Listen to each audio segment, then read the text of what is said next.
Egypt's new Prime Minister Kamal al-Gansouri has called young protesters who are rioting in Tahrir Square counter-revolutionaries. Al-Gansouri said this as protesters clashed with police and military personnel near a concrete wall built by the military to separate the famous square from a chain of government buildings. We have details in this report. Newly named by the ruling military council, Prime Minister Kamal al-Gansouri says the demonstrators are counter-revolutionaries. But the young people battling against security forces in the center of Cairo claim to be demonstrating against the domination of the revolution by the military. They are particularly critical of Marshal Hussein al-Tantawi, head of the army and interim head of state. The violence is focused on a wall of concrete built by the military on an avenue going from Tahrir Square to government headquarters. In the past 3 days, at least 10 people have been killed and 500 others injured. This has become the typical behavior of the police and the army, to use excessive force against demonstrators throwing stones. And the soldiers claim to be guardians of the revolution. Revolutionaries or counter-revolutionaries, the demonstrators did manage to penetrate the Egypt Institute, burned the night before, to take out ancient manuscripts. This research center was founded in 1798 during the expedition by Napoleon in Egypt. Meanwhile, elections are taking place. 2 of the 3 regional phases have already taken place, with the first covering a third of the country, showing a strong majority of people, about 65%, voting for the Islamist Muslim Brotherhood and more radical Salafist parties. Similar results are expected in the other 2 phases. The president of oil-rich Kyrgyzstan has declared a state of emergency following violent clashes between oil workers and police.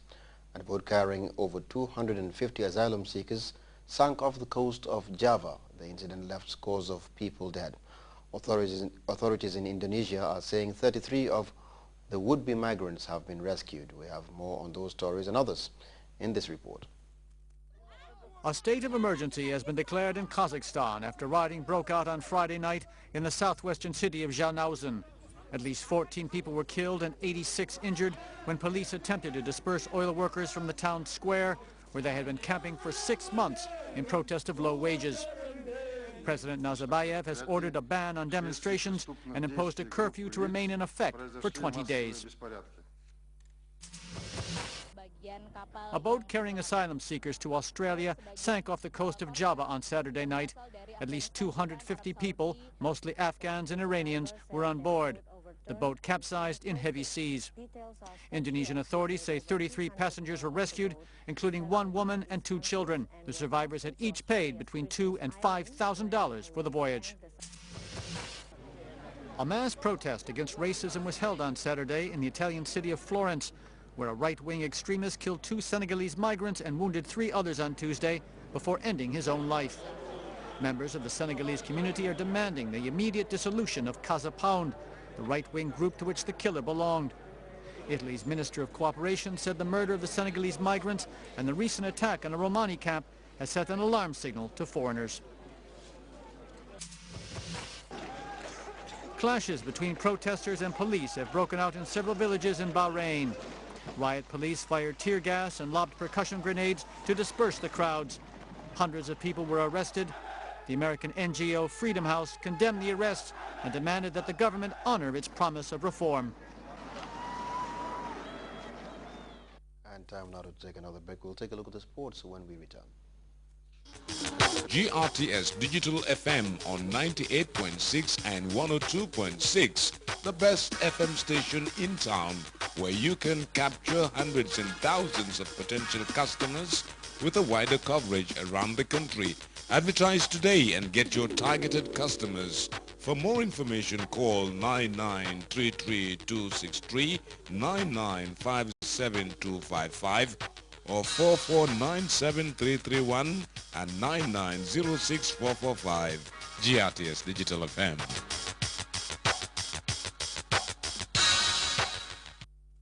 And welcome back to the sports desk now. Football authorities in Cameroon have imposed a 15-match suspension on former Barcelona and Inter Milan striker Samuel Eto'o for breach of conduct. Cameroon football officials allege that Eto'o, who now plies his trade in Russia, encouraged the indomitable Lion players to boycott a friendly game against Algeria because of disagreement on bonuses. But many fans in the country are not happy with the decision. We have more on the controversial story in this report. Cameroon has been shaken by the suspension of Samuel Eto'o for 15 matches. The Cameroon Football Federation explained that they sanctioned the captain of the Indomitable Lions because he encouraged the team to boycott a friendly match against Algeria because of disagreement on bonuses. He is no longer the player we used to know, the man who was kicking a ball around and getting paid for it. It goes further than that. But no matter how far he goes, he's still a Cameroonian, like all other Cameroonians. Samuel Eto'o has supporters on the streets. The pillar of the Indomitable Lions will be sorely missed by his team. Cameroon will not qualify for the CAN 2012, but they can argue qualification for CAN 2013 and the World Cup in 2014. The national team plays usually 6 to 7 matches a year. 15 matches means in effect that we're asking him to quit. But I think that in our country and in general in Africa, we should understand that we have icons here too. Samuel Eto'o's lawyer said Saturday that his client will not appeal, although he finds the decision to be very unfair. Quick check of the sports then before we end the news. A reminder of our headlines. President Jammeh has vowed to deliver on his election promises at victory celebrations held in Farafenye in the North Bank region. Models from different parts of the world, including Gambia, have hit the runway at the maiden edition of the Gambia Fashion Night, which was presided over by the First Lady, Madam Zainab Yahya Jammeh. Egypt's military-appointed Prime Minister has taken on protesters fighting running battles with security forces by calling them counter-revolutionaries. And spiraling protests in oil-rich Kazakhstan have prompted President Asinbayev to declare a state of emergency in the country's oil belt. You can also follow that story and other GRTS programs live on our website. That is at www.grts.gm. There you can also monitor GRTS Radio Live. That's all in the news. Thanks for joining us. I am Lamin Manga.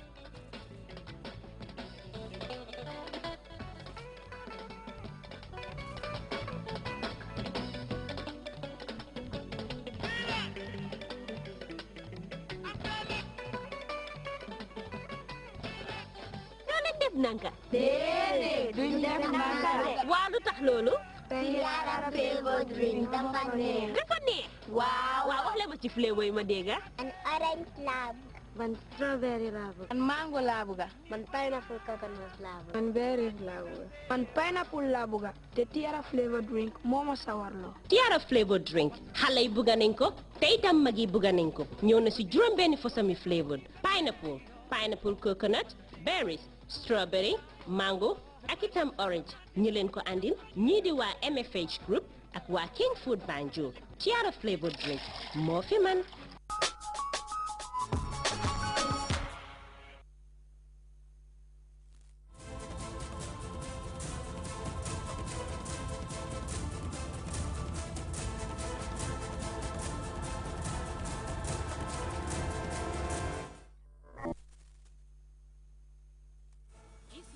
office on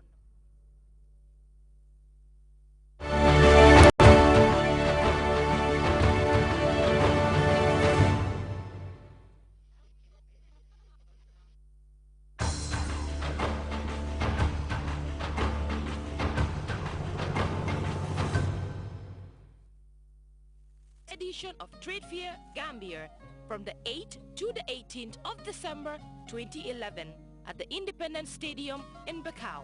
And the theme for this year's trade fair is promoting made in the Gambia products and services. Stalls are available at $10,000 for the covered and $7,000 for the uncovered stalls. GCCI members and the general public are hereby invited to come and visit the fair. For more information, please contact the GCCI office on number 55 Caraba Avenue. GCCI, promoting enterprise growth and sustainable development.